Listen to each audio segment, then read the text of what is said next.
నమస్తే welcome to our channel నేను మీ అనుష దగ్గు జలుబు జ్వరం కడుపు నొప్పి పిల్లల్లో ఇవి చాలా సహజంగా చూస్తూ ఉంటాం ఎలాంటి మెడిసిన్స్ లేకుండా మన హోమ్ రెమెడీస్ ద్వారా ఎలాంటి మెడిసిన్స్ అందుబాటులో ఉన్నాయి అనే అంశం గురించి మాట్లాడడానికి ప్రస్తుతం మనతో పాటు ఉన్నారు ప్రముఖ homeopathy physician doctor Chetan Raj గారు సార్తో మాట్లాడి పూర్తి వివరాలు తెలుసుకుందాం నమస్తే సార్ నమస్తే మేడం సార్ సీజన్ మారే కొందికి క్లైమేట్ చేంజ్ అయితే పిల్లలకి ఊరికే దగ్గు జలుబు జ్వరము అండ్ కడుపు నొప్పి అయితే చాలా ఫ్రీక్వెంట్గా కంప్లైంట్ చేస్తారు సార్ పేరెంట్స్ అయితే చాలా పానిక్ అయిపోయి వెంటనే ఏం చేయాలి యాంటీబయాటిక్స్ కూడా వాడుతూ ఉంటారు సో ఇలా మందులు కాకుండా హోమ్ రెమెడీస్ ద్వారా ఏమైనా నయం చేసుకునే అవకాశం ఉంటుందా? మీరు ఈ ప్రశ్న అడిగారు కదా, దగ్గు కానీ జలుబు కానీ లేదంటే జ్వరం కానీ రెగ్యులర్గా వస్తున్నాయి పిల్లల కంటే, దాని అర్థం ఏంది? వాళ్ళ ఇమ్యూనిటీ సరిగా లేదు. ఓకే, ఇమ్యూనిటీ అంటే ఏంది? ఇప్పుడు బేసిక్గా ఇమ్యూనిటీ అంటే రాజుల కాలంలో ఒక కోట మీద మొత్తం మనం అది గెలవాలి అంటే ఫస్ట్ ఆ ఫోర్ట్రెస్ వాలే స్ట్రాంగ్ ఉంటుంది, అది బ్రేక్ చేయాలి. ఇప్పుడు బాహుబలి సినిమాలు చూసారు కదా మీరు, ఆ వాల్ ని బ్రేక్ చేసి లోపలికి రావాలి. లోపలికి వస్తే కూడా అక్కడ మళ్ళీ సోల్జర్స్ ఉంటారు, వాళ్ళు మీ మీద అటాక్ చేస్తారు మళ్ళీ. ఇవన్నీ అయిపోయిన తర్వాత రాజుని చంపాలి, అయితే ఆ కోట మీద అయిపోతుంది. సో అట్లనే ఇమ్యూనిటీ కూడా కోటలాగా అన్నమాట. ఏదైతే ఒకవేళ మీ పిల్లలు మంచిగా స్ట్రాంగ్ ఉండాలంటే ఫస్ట్ మీరు ఏం చేయాలంటే మీ కోటని మీరు స్ట్రాంగ్ చేసుకోవాలి, అంటే మన ఇమ్యూనిటీని స్ట్రాంగ్ చేసుకోవాలి. మంచి ఎగ్జాంపుల్ ఇది. సో మీరు ఏం చేయాలి, ఫస్ట్ ఫ్రూట్స్ ఎక్కువ డయట్ లో ఇంక్లూడ్ చేయాలి మీ పిల్లల డయట్ లో. ఫ్రూట్ జ్యూస్ ఫామ్ లో కానీ లేదంటే డైరెక్ట్ మొత్తం ఫ్రూట్ లో కానీ డ్రై ఫ్రూట్స్ ఇవన్నీ ఇంక్లూడ్ చేయాలి. ఇవి ఇంక్లూడ్ చేయడం వల్ల ఏమైతుంది, ఆ బయట వాల్ ఉంది కదా అది మంచిగా స్ట్రాంగ్ అయిపోతుంది. స్పెషల్లీ ఇప్పుడు సమ్మర్ సీజన్, మ్యాంగోస్ ఎక్కువ ఇంక్లూడ్ చేయండి, వాటర్ మిలన్స్ ఎక్కువ ఇంక్లూడ్ చేయండి. పిల్లలు బాగా ఇష్టంతో తింటారు మ్యాంగోస్, సో అది కంటిన్యూస్లీ రెగ్యులర్లీ ఇంక్లూడ్ చేయండి. అండ్ ఎప్పుడైనా ఒకటి గుర్తు పెట్టుకోండి, మ్యాంగోస్ మీరు పిల్లలకి ఇచ్చే ముందు ఒక 2 గంటలు నానబెట్టండి వాటర్లో, దాని తర్వాత ఇవ్వండి. అండ్ మంచిగా వాష్ చేయండి ఫ్రూట్స్ని, ఎందుకంటే ఆర్గానిక్ మ్యాంగోస్ ట్రై చేయండి, ఒకవేళ లేవు అంటే ఆ పెస్టిసైడ్ మ్యాంగోలనే దొరుకుతాయి మనకు. సో మంచిగా వాష్ చేసి ఇవ్వండి, అయితే ఆ వాల్ ఏమో స్ట్రాంగ్ అయిపోతుంది పిల్లలది. దాని తర్వాత ప్రోటీన్స్, కార్బోహైడ్రేట్స్, ఫ్యాట్స్, మైక్రోన్యూట్రియంట్స్ ఇవి పెంచుకోవాలి బాడీలో.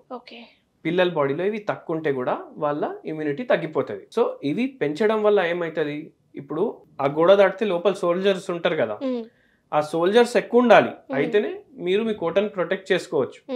సో ఈ సోల్జర్లు ఎక్కువ అవ్వాలంటే బాడీలో కరెక్ట్ మాత్రలో ప్రోటీన్స్ ఉండాలి, గుడ్ కార్బోహైడ్రేట్స్ ఉండాలి, అండ్ గుడ్ ఫ్యాట్స్ ఉండాలి, న్యూట్రియంట్స్ ఉండాలి, మైక్రోన్యూట్రియంట్స్ అంటే విటమిన్లు, దాని తర్వాత మెగ్నీషియం, జింక్, పొటాషియం, సోడియం ఇవన్నీ కరెక్ట్ దాంట్లో ఉండాలి. సో ఇవి చేయాలంటే మీరు ఏం చేయాలి, ఒకవేళ ప్రోటీన్స్ పెరగాలంటే వేరే వేరే పప్పులు ఇవ్వాలి మీ పిల్లలకి. దాని తర్వాత మిల్క్ వాళ్ళ డయట్ లో రెగ్యులర్ ఇంక్లూడ్ చేయాలి. మిల్క్ అంటే కూడా బర్రెల పాలు కాదు, ఆవుల పాలు. ఆవు పాలు ఎక్కువ ఇంక్లూడ్ చేయండి పిల్లల డయట్ లో. అండ్ ఆవు నెయ్యి ఇవ్వండి పిల్లలకి, దీనివల్ల వాళ్ళ ఇమ్యూనిటీ స్ట్రాంగ్ అవుతుంది అనమాట. దాని తర్వాత మీరు రెగ్యులర్లీ డైలీ మార్నింగ్ ఉసిరికాయ ఉంటుంది కదా, ఎప్పుడైతే సీజన్ ఉంటుంది ఉసిరికాయ తోటి పచ్చడి చేసుకోండి, దోసకాయ ఉసిరికాయ మిక్స్ చేసుకోండి. అండ్ ఇది డైలీ వాళ్ళ డయట్ లో ఇంక్లూడ్ చేయండి ఎప్పుడైతే అవైలబుల్ ఉంటుంది. అది కాకుండా ఇప్పుడు తోతాపరి కైరీ ఉంటుంది కదా, అది పిల్లలు ఇష్టంతో తింటారు, కానీ మనం అది రేర్లీ తీసుకొస్తాం ఇంటికి. ఎప్పుడైతే ఈ ఎండాకాలం వస్తుంది అది అప్పుడు వస్తుంది అనమాట, అది డైలీ ఇవ్వండి. కొద్దిగా ఉప్పు వేసి కొద్దిగా కారం వేసి ఇవ్వండి, ఇష్టంతో తినేస్తారు. డైలీ కైరీ ఏమో పప్పులో వేయండి, దాంతో టేస్టీ కూడా అవుతుంది. అండ్ దానివల్ల విటమిన్స్ చాలా ఎక్కువ వచ్చేస్తాయి అన్నమాట పప్పులో.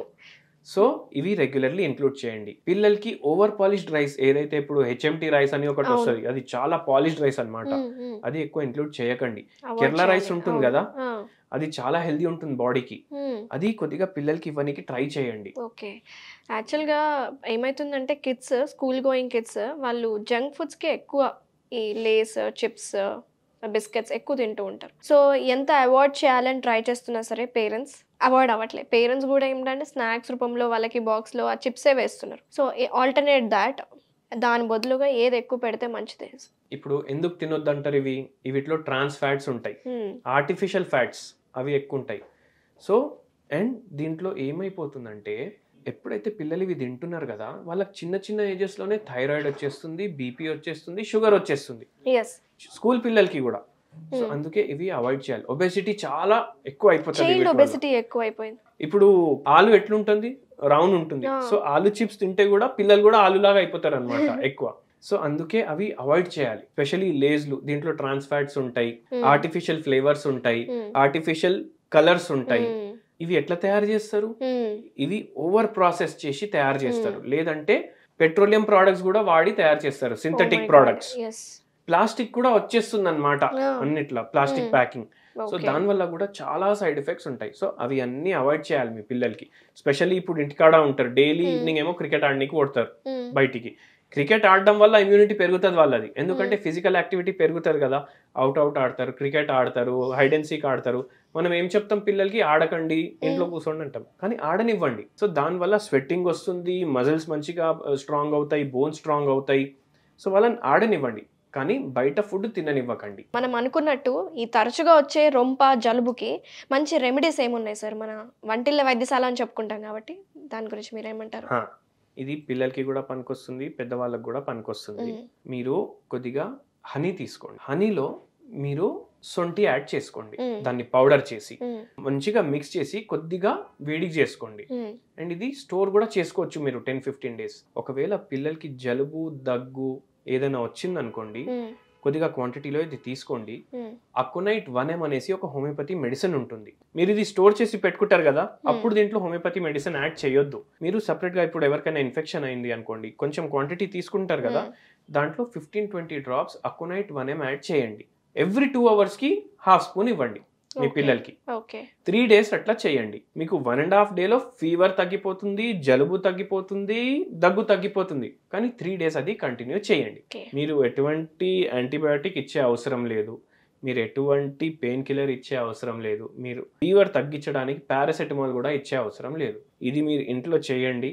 అకోనైట్ ప్లస్ హనీ ప్లస్ సొంటి, ఆటోమేటికలీ ఎంత సివియర్ ఇన్ఫెక్షన్ ఉన్నా అది 2 days లోనే తగ్గిపోతుంది. కానీ 3 days మీరు ఇవ్వాలి. Thank you so much doctor గారు. జనరల్ గా పిల్లల్లో వచ్చే ఈ జగ్గు, జలుబు, జ్వరాలకి ఎలాంటి మెడిసిన్స్ లేకుండా, అది కూడా హోమియోపతిలో హోలిస్టిక్ మెడికేషన్ సైడ్ ఎఫెక్ట్స్ లేకుండా, మన వంటిల్లే వైద్యశాల అన్నట్టు మన ఇంట్లో దొరికే ఐటమ్స్ తోనే మనం ఈ సమస్యల నుంచి దూరం అవ్వచ్చు అని చాలా వివరంగా ఎక్స్ప్లెయిన్ చేస్తున్నాను. థ్యాంక్ యూ సో మచ్ అండి.